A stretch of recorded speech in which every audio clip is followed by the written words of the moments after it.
Pete Rose has 17 All-Star appearances, 10 200-hit seasons, 3 World Series titles, a World Series MVP, a Rookie of the Year award, and a National League MVP award. Most importantly of all, he's MLB's all-time hit king. Despite all of that, Rose remains on the outside looking in of baseball's Hall of Fame, and he doesn't deserve to be in. On everything Cooperstown related online, including my own videos, I've seen dozens and dozens of comments questioning the legitimacy of the Hall on the basis of Rose's exclusion. And with the recent Ohtani translator gambling story, there's been a renewed discourse about Rose's treatment by MLB. This video is gonna get a ton of hate. I'm just some random jerk online saying MLB's hit king doesn't deserve to be in the Hall. But from my point of view, the goodwill that Rose has built up in recent years is largely based on false assumptions. The main pro-Rose talking points I've seen are as follows. Number 1. Now that the league and teams are partnering with sportsbooks, Pete Rose should be reinstated. Number 2. MLB brushed the Ohtani story under the rug and they're protecting him in a way that they didn't do for Rose. Number 3. Players with PED allegations are in the Hall, so Pete Rose should be too. And number 4. Pete Rose never bet against his own team, so he didn't impact the outcomes of the games he played or managed. I'm gonna go through a basic timeline of Rose's career and the events that led to his banishment, then disprove each of these talking points one by one.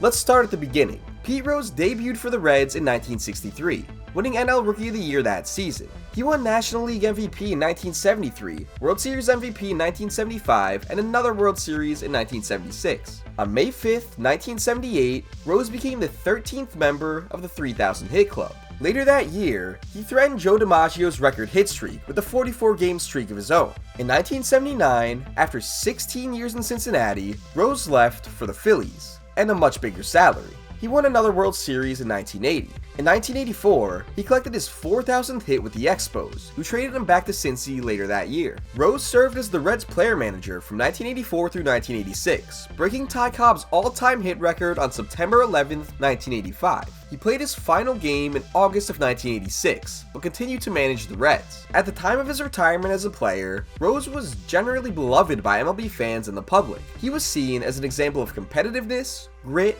and of course, hustle. As a rookie in spring training, Rose sprinted down to first base after drawing a walk against Whitey Ford of the Yankees. Then, while playing the outfield, he sprinted back to the wall and leapt, trying to bring back a Mickey Mantle homer. He ran and jumped up on the fence, you know how they do it, like tried to catch it. It was 100 feet over his head and still rising. And when I come back into the dugout, I sit down by Whitey, and Whitey said, "Hey Mick, did you see old Charlie Hustle out there trying to catch that ball?" And they called him Charlie Hustle from then on. Charlie Hustle. Charlie Hustle. He's going to wind up at third base. There it is. Rose has eclipsed Cobb. That's number 4,192. As the years went by, that level of fire, energy, and scrappiness became renowned. He wasn't too cool to try. He didn't care how he looked. He wanted to have dirt on his uniform every game. Most fans equated his effort into character, and I think that's why so many people have come up with justifications for everything that happened in 1989. On February 20th, 1989, Pete Rose and his lawyers were questioned by Commissioner Peter Ueberroth, Deputy Commissioner Fay Vinson, and President of the National League Bart Giamatti. The only thing MLB said for weeks about the meeting was that they were investigating serious allegations about Rose. And on March 21st, Sports Illustrated reported allegations that Rose had bet on baseball. Initially, Rose denied it all, saying he was an avid gambler but only bet at horse tracks where it was legal. And that damn deer ran out of the woods and knocked my jockey off the horse. It was eventually revealed that in his meeting with the commissioner, he did admit to betting through a bookie, but only on football, never baseball. In early April, during his first week on the job, new commissioner Bart Giamatti retained prosecutor John Dowd to investigate the Rose allegations. In May, the Dowd report was delivered to award-winning actor Paul Giamatti's father's office. The Dowd report included documented bets by Rose on 52 unique Reds games in 1987. The report was published in June of 1989, and I've linked it in the description. It's a document over 200 pages in length, so if you want a summary of the findings, skip to page 196 in the document. Dowd details written records, phone records, and testimonials from gambling associates of Rose. The banishment for life of Pete Rose from baseball is the sad end of a sorry episode. one of the game's greatest players, has engaged in a variety of acts which have stained the game, and he must now live with the consequences of those acts. On August 23rd, 1989, Pete Rose agreed to a lifetime ban from MLB. Yup, you heard me. Rose agreed to be banned by baseball. In exchange, the commissioner made no formal findings about whether Rose bet on baseball, and agreed that Rose signing the document was no admission of guilt. Rose also had the right to apply for reinstatement in a year's time, though Giamatti clarified that there was no guarantees of Rose ever being reinstated. Do I have an open mind with regard to Rule 15C? Yes. Is there a deal, a secret number? No. Is there anything automatic? Absolutely not. This was the best arrangement for both parties. MLB didn't have to say publicly that their hit king and one of their biggest personalities broke their most important rule, and Rose could feign innocence. In February of 1991, the Hall of Fame officially ruled that being on the ineligible list barred individuals from enshrinement, though it was essentially an unwritten rule prior to that. Gambling in baseball is the golden rule. The league's integrity was completely shot after the 1919 Black Sox scandal. Kennesaw Mountain Landis was the league's first commissioner, and his main goal was to restore the integrity of the game. MLB Rule 21D is probably the most clear rule in the books. To this day, there are posters in every MLB clubhouse with Rule 21 printed on them. The commissioner's office wouldn't even exist without this rule. For years, despite overwhelming public evidence, Rose denied betting on any baseball games. There's still people, even in the Hall of Fame, Hall of Famers that think I got kicked out of baseball for betting on baseball. And that's totally untrue. That's totally untrue. The only question was whether or not you believed the Dowd report. Rose, of course, called it crap for years. But beyond that, notable baseball minds Bill James and Marvin Miller both questioned the validity of the report. Now, with hindsight, it's clear that the Dowd report was valid, but no fan was reading 200 pages of legalese. They were reading the Bill James takedown of the report, if anything. Rose kept a lot of the public on his side because there was this shadow of doubt. Well, if we flash forward 15 years after he was banned, Rose released an autobiography where he finally admitted to betting on baseball as a manager. Did you bet on your own team? Yes. Did you ever bet against your own team? No. And he also remained firm on the fact that he never bet on baseball as a player. And I never understood why that kept you out of the Hall of Fame as a player. I mean, did you ever gamble when you were a player? Never gambled when I was a player.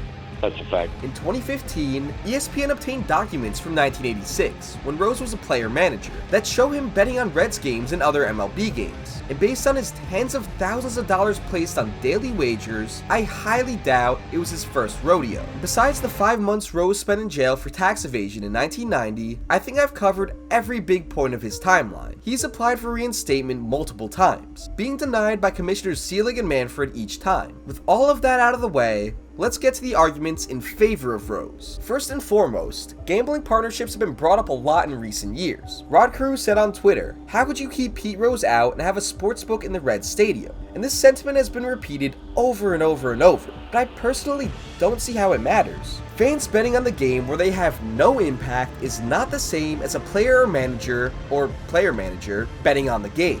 There is a clear distinction. Fans can also buy beers at the concession stands. Does that mean it's okay for players to put back a tall boy in the dugout? Obviously not. I don't see it as hypocritical for leagues to profit off of sportsbook partnerships because the leagues never took a moral stance against gambling. They took a stance against potential game fixing. Me personally, I would put a gambling sponsorship on this video if I could. I don't care. I want to make the money.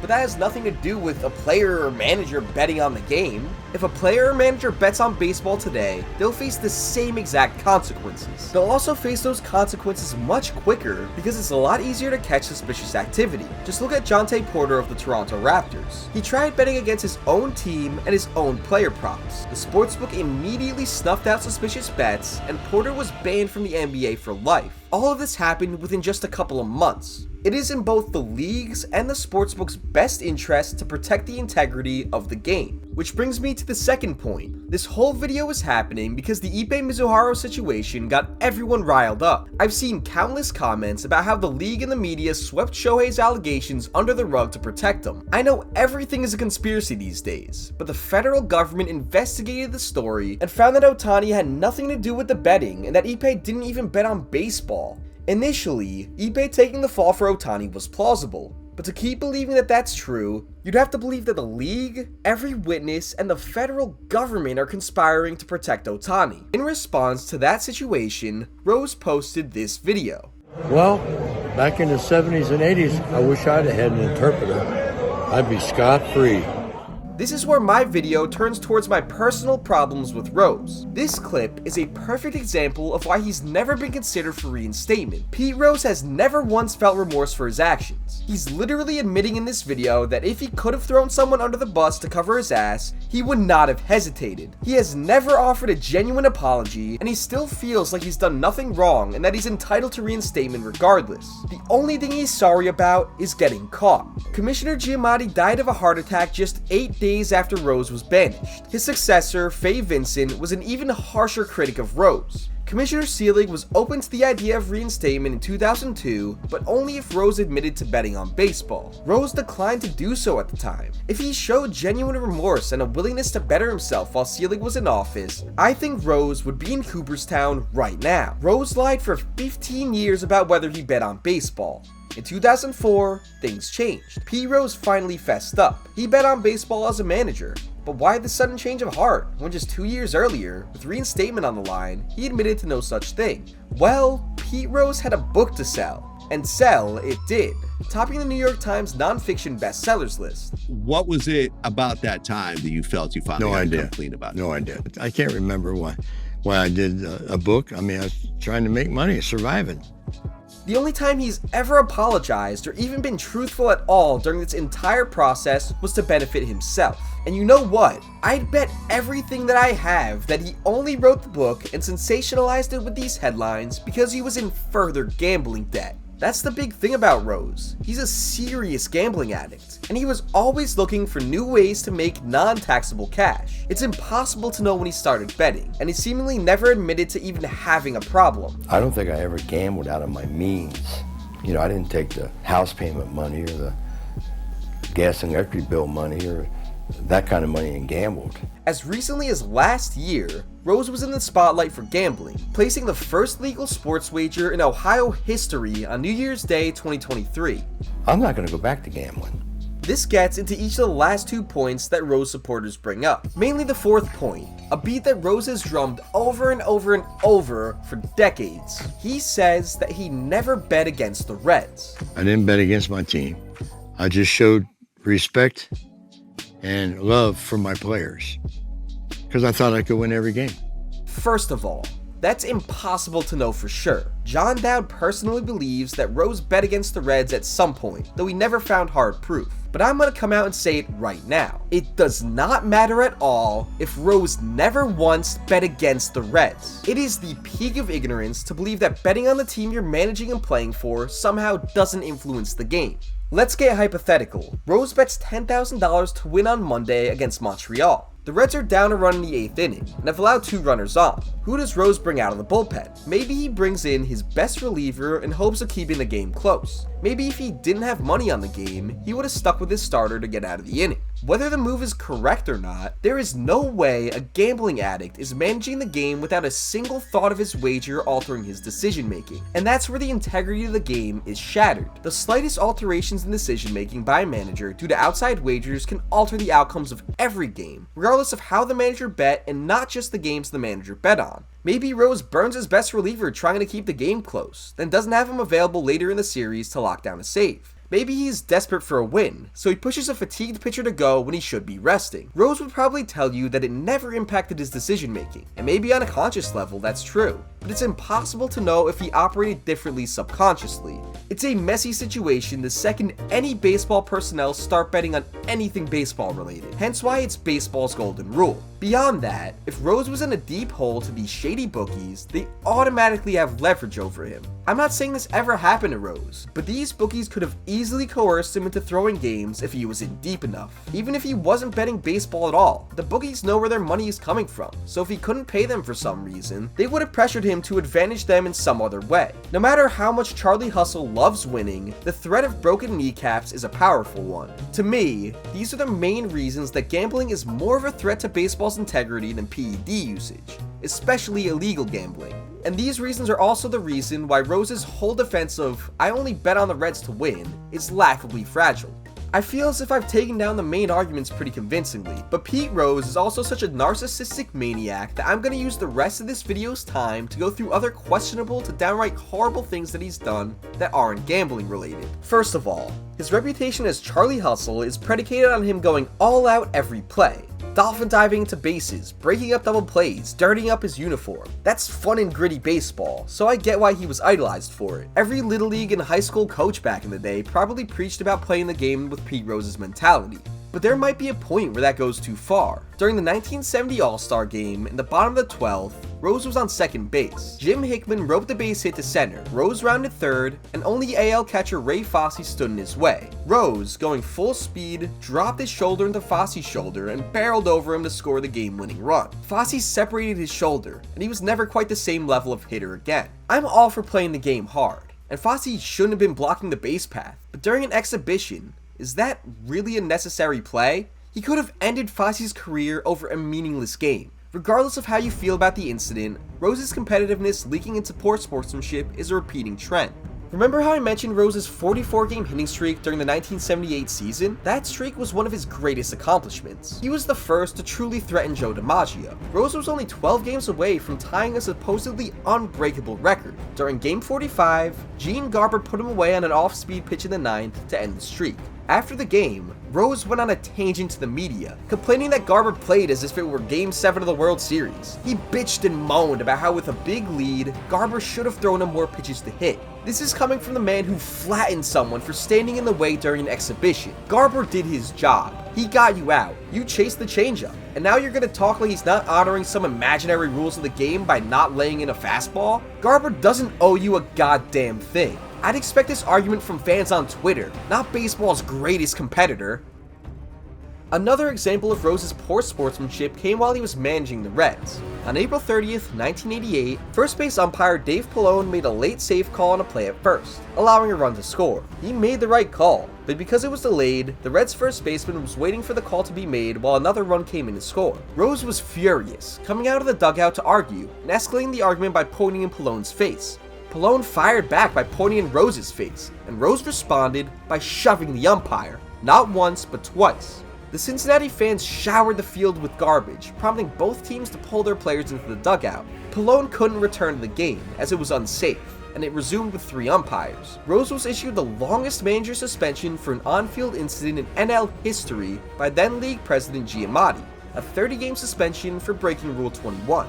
An ironic bit of foreshadowing. Besides poor sportsmanship on the field, it's not impossible for me to believe that Pete Rose was also a cheater. Tommy Giosa is a former friend of Rose's who ran bats and conducted memorabilia scams with him. He also alleged that Rose used cork bats to break Cobb's record. A former Expos groundskeeper, Brian Greenberg, confirmed that he corked bats for Rose and even filmed a video showing how he did it. Some of Pete's game-used bats have been x-rayed and show some corking patterns internally. So every time Rose brings up the Astros scandal or PEDs or the next cheating scandal as a reason he should be included, remember that there's a good chance that he cheated too. If you still have any type of sympathy left for Pete Rose as a person, I have one more thing to show you. The most severe allegation ever levied against Rose. In 2017, a woman claimed that she and Rose began relations when she was 14 or 15 and he was in his 30s and married. Rose claims that he thought she was 16 at the time, and she didn't accuse him until after the statute of limitations was up, so he doesn't face any legal trouble. Either way, the best case scenario is that Pete Rose was cheating on his wife with a 16-year-old, which was legal in Ohio. Worst case scenario is that Rose groomed and slept with an underage girl.